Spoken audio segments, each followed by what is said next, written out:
नमस्कार दोस्तों, आप सभी का अपने YouTube channel simple way study पर स्वागत है। दोस्तों, एक नए वीडियो की शुरुआत करते हैं और इस वीडियो में हम 22 मार्च 2024 के सभी महत्वपूर्ण करंट अफेयर्स को देखेंगे। तो चलिए वीडियो की शुरुआत करते हैं। सबसे पहला प्रश्न है, मार्च 2024 में 29वां देवी शंकर अवस्थी सम्मान 2023 किसे प्रदान किया गया है? तो ये प्रदान किया गया है आलोचक निशांत को। युवा कवि आलोचक निशांत को वर्ष 2023 के लिए 29वां देवी शंकर अवस्थी सम्मान देने की घोषणा की गई है। निशांत को उनकी आलोचना पुस्तक कविता पाठ आलोचना के लिए ये सम्मान दिया जाएगा और ये सम्मान अप्रैल माह में दिया जाएगा। पिछले वर्ष 2022 में ये सुजाता को दिया गया था उनकी पुस्तक आलोचना का स्त्री पक्ष के लिए, और 2021 का ये पुरस्कार झारखंड के साहित्यकार अच्युतानंद मिश्र को दिया गया था कोलाहल में कविता की आवाज़ के लिए। युवा कवि निशांत की बात करें तो इनका जन्म 4 अक्टूबर 1978 को लालगंज उत्तर प्रदेश के बस्ती जनपद में हुआ था। डॉक्टर देवी शंकर अवस्थी सम्मान की बात करें तो इसकी शुरुआत 1995 में हुई थी। डॉक्टर देवी शंकर अवस्थी हिंदी साहित्य के प्रख्यात आलोचक थे। उनकी स्मृति में यह सम्मान 45 वर्ष के युवा लेखकों को प्रदान किया जाता है। किस राज्य ने गेहूं पर 125 रुपये प्रति कुंटल बोनस की घोषणा की है, जो 2024 की रबी सीजन के लिए घोषित न्यूनतम समर्थन मूल्य से अधिक होगा? तो ये उपरोक्त दोनों ही राज्यों ने, यानी मध्य प्रदेश और राजस्थान, इन दोनों राज्यों ने घोषणा की है। राजस्थान और मध्य प्रदेश सरकारों ने आगामी रबी सीजन यानी कि अप्रैल और जून के 2024 के दौरान खरीदे जाने वाले गेहूं पर 125 रुपये प्रति कुंटल के बोनस की घोषणा की है। केंद्र सरकार ने 2024-25 विपणन सत्र हेतु गेहूं के लिए 2275 रुपये प्रति कुंटल का MSP घोषित किया था। इन दोनों राज्यों में गेहूं को किसानों से प्रति कुंटल 2400 रुपये यानी 2275 प्लस 125 रुपये, तो कुल हो गए 2400 रुपये का भुगतान किया जाएगा। पिछले साल भारत सरकार की एजेंसियों ने 26.2 मिलियन टन गेहूं की खरीद की थी। भारत सरकार ने 2024-25 मार्केटिंग सीजन के लिए 30 से 32 मिलियन टन गेहूं खरीदने का लक्ष्य रखा है। तो जो भारत सरकार गेहूं खरीदती है तो वो FCI के माध्यम से गेहूं की खरीद करती है और बफर स्टॉक करती है, जिससे देश में खाद्य सुरक्षा को सुनिश्चित किया जा सके। तो बफर स्टॉक क्या होता है? तो बफर स्टॉक की अवधारणा चौथी पंचवर्षीय योजना यानी कि 1969 से 74 के दौरान पेश की गई थी। हाल ही में भारत सरकार द्वारा किस कृषि वस्तु को मूल्य स्थिरीकरण निधि योजना के अंतर्गत शामिल किया गया है? तो ये उपरोक्त दोनों यानी गेहूं और चावल, इन दोनों को ही मूल्य स्थिरीकरण निधि योजना के अंतर्गत शामिल किया गया है। मुद्रास्फीति यानी कि महंगाई को नियंत्रित करने के लिए अपनी खुदरा हस्तक्षेप रणनीति के हिस्से के रूप में भारत सरकार ने गेहूं और चावल को मूल्य स्थिरीकरण कोष के तहत शामिल किया है। मूल्य स्थिरीकरण कोष योजना क्या है? तो भारत सरकार ने 2014-15 में इसकी शुरुआत केंद्रीय उपभोक्ता मामले, खाद्य और सार्वजनिक वितरण मंत्रालय के तहत इसकी शुरुआत की थी। इस योजना के तहत दालों, जिनमें उड़द, मूंग, तुअर, मसूर, चना और प्याज, टमाटर और आलू, इनका जो है बफर स्टॉक बनाए रखा जाता है। यानी कि जब मार्केट में इनकी कमी होती है और इनके प्राइस बढ़ते हैं तो सरकार अपने बफर स्टॉक में से कुछ मात्रा में निकालती है, जिससे प्राइस नियंत्रित रहते हैं।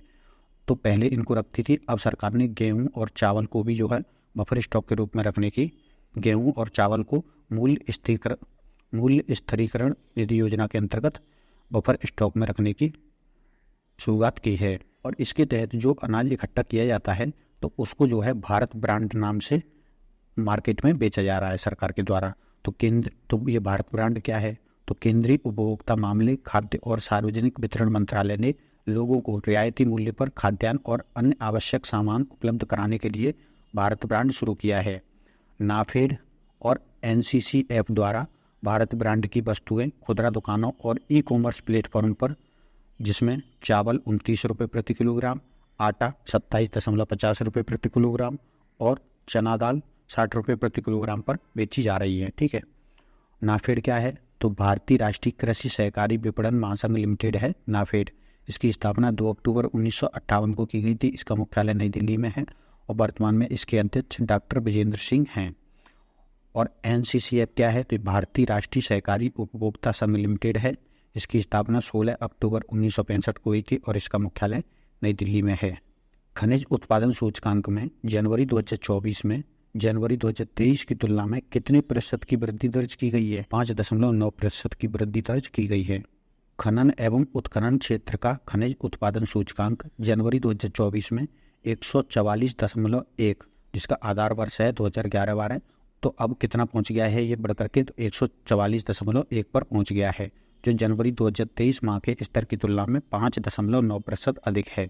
भारतीय खान ब्यूरो के अंतिम आंकड़ों के अनुसार अप्रैल से जनवरी 2023-24 की अवधि के लिए संचयी वृद्धि पिछले वर्ष की तुलना में 8.3% रही है। यहाँ पर आपको महत्वपूर्ण खनिजों का उत्पादन स्तर दिया गया है कि इनका जनवरी 2024 में उत्पादन कितना रहा है। कोयले का कितना रहा है, तो 998 लाख टन रहा है, और इसमें वृद्धि कितनी दर्ज की गई है, तो 10.3% की इसमें वृद्धि दर्ज की गई है। तो जितने ग्रीन वाले हैं उन सब में वृद्धि दर्ज की गई है, उतने परसेंट की जितनी लिखी है, और जो रेड वाले हैं उनमें कमी दर्ज की गई है। तो ये सभी आंकड़े यहाँ पर दिए गए हैं, आप देख सकते हैं कि कौन सा खनिज में वृद्धि दर्ज की गई है उत्पादन में और किस में कमी आई है।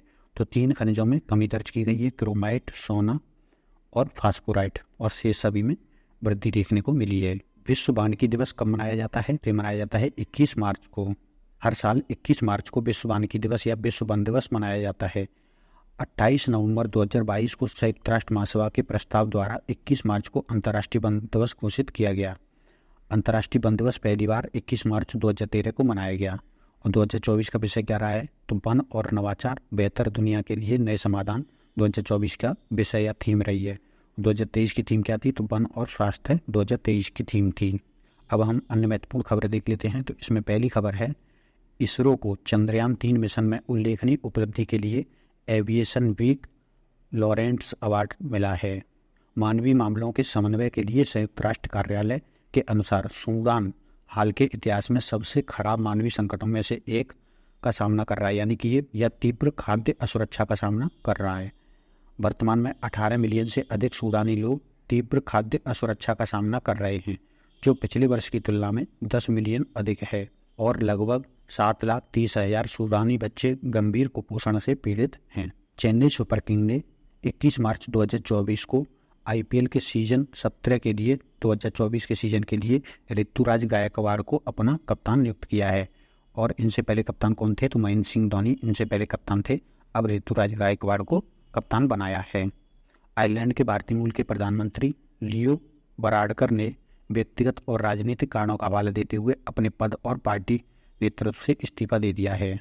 Grid controller of India limited यानी ग्रिड इंडिया, इसकी स्थापना 2009 में हुई थी। तो इसको 20 मार्च 2024 को मिनीरत्न श्रेणी वन केंद्रीय सार्वजनिक क्षेत्र के उद्यम का दर्जा दिया गया है। National internet exchange of India यानी कि NIXI और इलेक्ट्रॉनिक्स व सूचना प्रौद्योगिकी मंत्रालय ने भारत में डिजिटल समावेशिता को बढ़ावा देने के लिए भाषा नेट पोर्टल का अनावरण किया है। मुंबई में नालंदा नृत्य कला महाविद्यालय की प्रतिष्ठित प्राचार्य डॉक्टर उमा रेले को प्रतिष्ठित महाराष्ट्र गौरव सम्मान से सम्मानित किया गया है। राष्ट्रपति द्रौपदी मुर्मू ने केंद्रीय खाद्य प्रसंस्करण उद्योग मंत्री पशुपति पारस कुमार का इस्तीफा स्वीकार कर लिया है, और अब पृथ्वी विज्ञान मंत्री किरण रिजिजू को इस मंत्रालय का अतिरिक्त प्रभार दिया गया है। विक्रम साराभाई अंतरिक्ष केंद्र ने गगनयान अंतरिक्ष उड़ान मिशन के दौरान अंतरिक्ष यात्रियों को तकनीकी सहायता, स्वास्थ्य निगरानी, मिशन प्रबंधन और निर्बाध संचार में सहायता के लिए सखी ऐप लॉन्च किया है। विश्व कविता दिवस प्रत्येक वर्ष 21 मार्च को मनाया जाता है। DBS बैंक इंडिया ने भारत के संपन्न स्टार्टअप पारिस्थितिकी तंत्र में नवाचार और उद्यमिता को बढ़ावा देने के लिए $250 मिलियन अमेरिकी डॉलर ऋण देने का वादा किया है। तो दोस्तों, ये थे हमारे 22 मार्च 2024 के सभी महत्वपूर्ण करंट अफेयर्स। इस वीडियो में फिलहाल इतना ही। अगर आपको ये वीडियो पसंद आया है तो वीडियो को लाइक कर दीजिए, चैनल को सब्सक्राइब कर लीजिए एवं अपने दोस्तों तक भी शेयर कर दीजिए। धन्यवाद।